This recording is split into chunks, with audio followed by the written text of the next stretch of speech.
Қазіргі таңда біз кір сабынды киім жуғанда көмекші құрал ретінде ғана пайдаланатын болдық, бірақ оның адам денсаулығына тигізер пайдасы да мол. Мәселен, адамның қолына тікен немесе ағаштың жаңқасы кіріп кеткен жағдайда оны инемен тескілеп жанымызды ауыртамыз.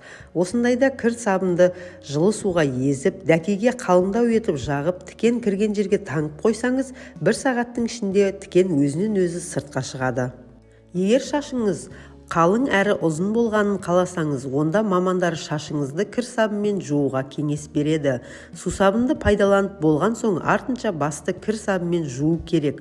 Содан соң суға 1-2 тамшы сірке суын қосып, шашты қайта жусаңыз, шаштың түбін қатайтуға көмектеседі. Оған қоса таз ауруына шалдыққандарға дәрігерлер кір сабынмен жуынуына кеңес береді.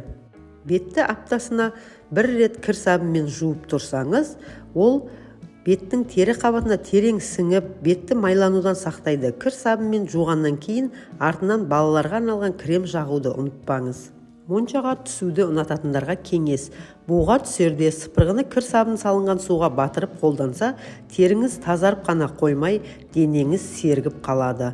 Сулы бет орамалды кір сабынға үйкеп, ащы иісін 5-10 минуттан күніне 3 рет иіскеп тұрған адам тұмаудан айығады.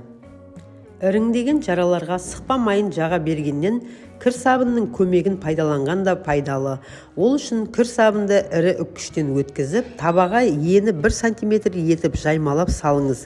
Үстінен сабынның көлемінен 2 есе асатындай етіп сүт құйып, әбден қою болғанша баяу отта 1,5 сағат бойы қайнатыңыз. Суыған осы қоспаны жұқалап қағаз бетіне жағып, жара үстіне дәкемен орап қойсаңыз, жетіп жатыр. 3 күн қайталасаңыз, жараның іріңдеуі қойып, тез жазылып кетеді. Көгерген, жарақаттанған жеріңізді кір сабынмен жусаңыз, жараны асқынуынан және микроб түсуінен қорғайды. Жараның бетін күніне 2-3 рет жусаңыз жеткілікті.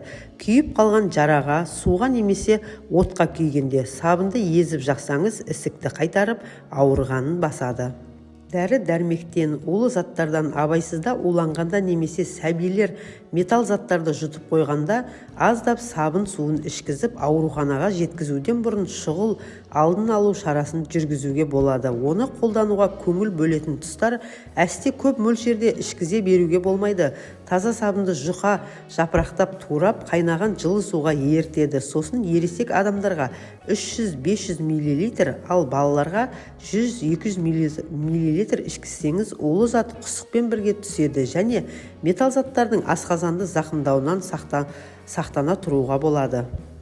Ит тістеп алған немесе мысық тырнап алған жағдайда қан тоқтағаннан кейін жараға сабын ертіндісі малынған дәкені басыңыз.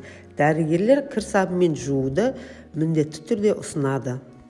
Құлап қалған жағдайда дереу кір сабынды пайдаланыңыз. Ол көгеруден сақтайды. Кір сабынды жұмсартып жағып қоясыз.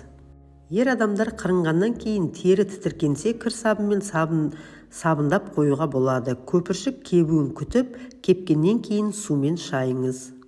Кір сабынның зарарсыздандыру қасиеті мұрын бүтуіне де қарсы тұрады. Мақта тампонды сабын ертіндісіне батырып, мұрынды тазалау қажет. Алғашында аздап ашытады. 1-2 қайталағаннан кейін мұрын бүтуі тоқтап, біразға дейін мазаламайды. Сонымен қатар кір сабынды зарарсыздандыру қасиетіне байланысты улы жәндіктер шаққан кезде де пайдалануға болады. Кір сабынның табиғи құрамы өзгеріссіз сақталып келе жатқанына 200 жылдан асты. Сондықтан да оны косметикада, профилактикада, тіпті емдеу мақсатында да қолдануға болады. Оның құрамында май қышқылы пайыздық көрсеткішпен штамп болып басылады.